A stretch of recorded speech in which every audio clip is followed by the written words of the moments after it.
کے محل وقوع کے بارے میں بتاؤں گا۔ جھاڑو بذات خود مذکر کا صیغہ ہے۔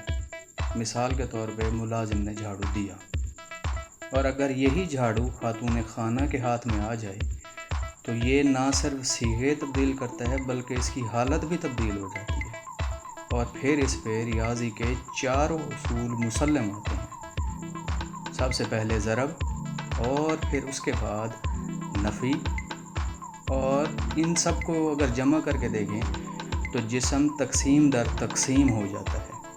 تو جھاڑو زمینی کثافتیں دور کرنے کے لیے ہوتا ہے، اور اس کو زمینی کثافتیں ہی دور کرنے کے لیے استعمال کریں، نہ کہ جسمانی کثافتیں دور کی جائیں۔ اور جب خاتون خانہ کے ہاتھ میں جھاڑو ہو تو اب اس کو اپنے آپ کو بھی اس سے دور رکھیں اور پرہیز کی صورت اختیار کریں۔